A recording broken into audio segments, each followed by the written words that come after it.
Yes friend, छोटा सा video है, एजुकेशनल वीडियो है। इसे देखकर शेयर खरीदना बेचना लॉस प्रॉफिट आपका होगा। ये मेरी डिस्क्लेमर है दोस्तों। एंड अपने पर्सनल फाइनेंशियल एडवाइज़र से सलाह लेके शेयर बाज़ार में काम करें। आप डिस्क्लेमर डिस्क्रिप्शन बॉक्स में भी देख सकते हैं, जो इस वीडियो के टाइटल के पास में पेस्ट है। टाइटल को प्रेस करेंगे तो डिस्क्रिप्शन खुल जाएगा। सुबह निफ्टी 50 खुला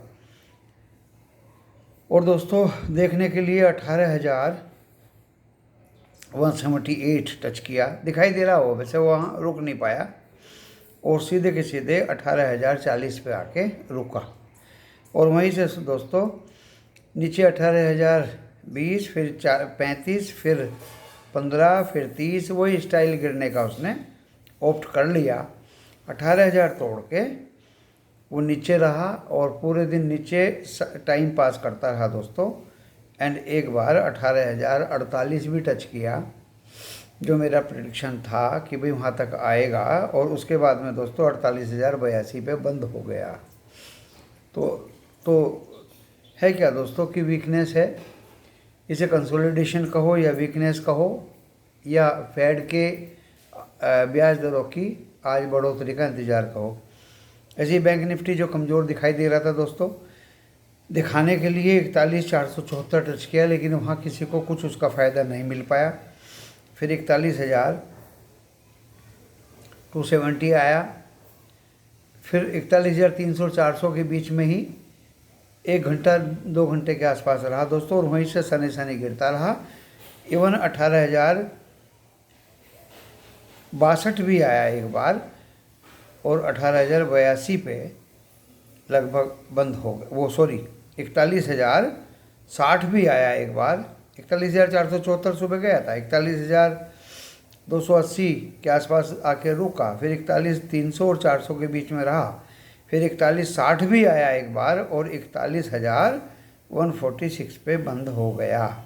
ये रहा बैंक निफ्टी की बात। मिड कैप 100 थोड़ा 25-26 पॉइंट बढ़े हुए थे, फिर ये रेड में आ गए। और दोस्तों मज़े की बात तो ये रही कि सारे दिन जब यूरोप का बाज़ार खुला तो ग्रीन था और वो अभी मुझे रेड दिखाई दे रहा है। सारे दिन डॉ जोन्स फ्यूचर्स दोस्तों ग्रीन में थे, चाहे 25, 50, 60 पॉइंट ग्रीन में थे, नैस्डैक भी ग्रीन में थे, और अभी वो भी मुझे रेड दिखाई दे रहे हैं।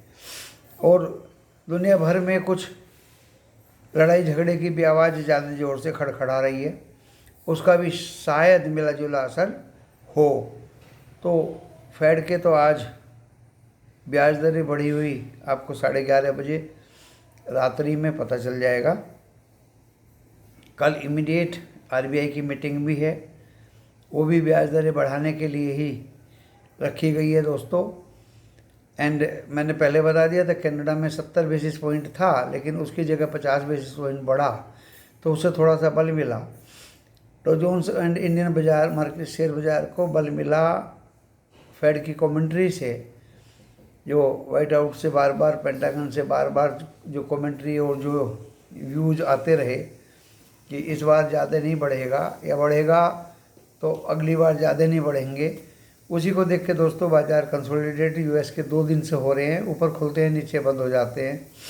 इंडियन मार्केट भी ऊपर 18,000 काट के और ऊपर 18,178 तक गया। तो दोस्तों निफ्टी 50 एंड बैंक निफ्टी भी काफ़ी ऊपर तक गया। तो दोस्तों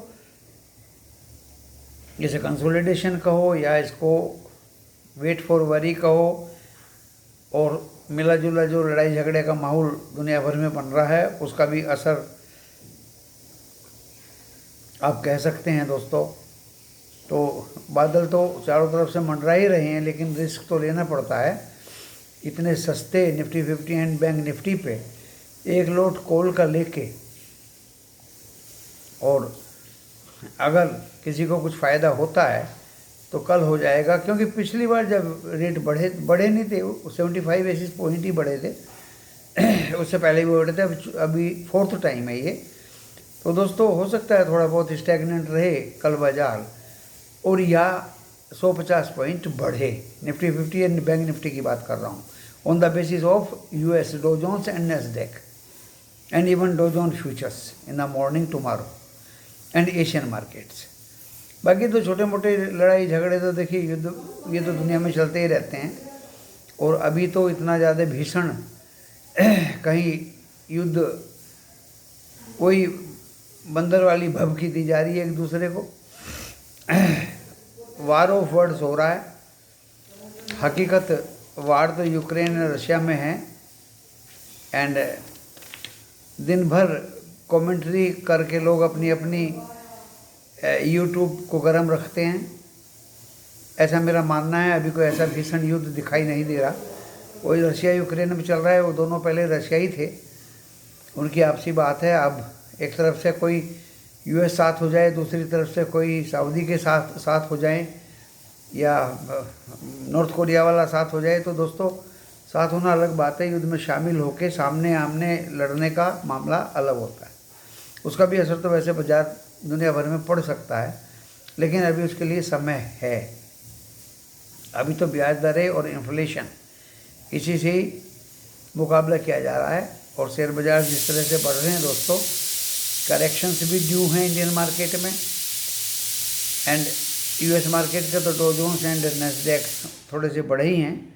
और देखिए कल जो मैं बता रहा हूँ आपको, सीधे सीधे अब मैं जल्दी से व्यू अपने दे देता हूँ निफ्टी 50 एंड बैंक निफ्टी के। सारी बातें तो मैंने बता दी है। निफ्टी 50 आपको कल देखिए मेरे दो ही व्यू हैं,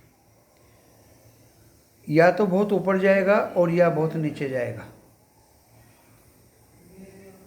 अभी मैं न्यूट्रल हूँ।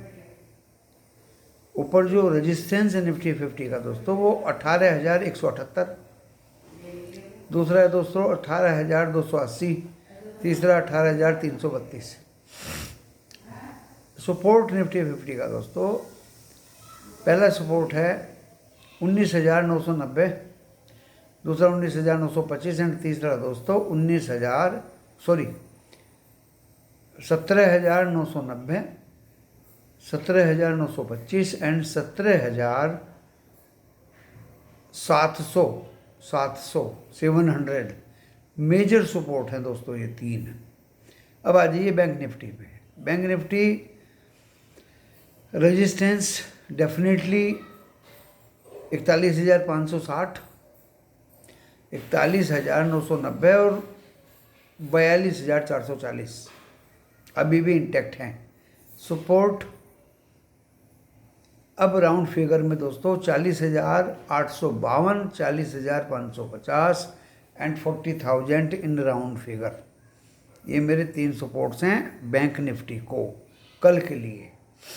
या तो निफ्टी 50 एंड बैंक निफ्टी बहुत ऊपर जाएंगे और या बहुत नीचे जाएंगे।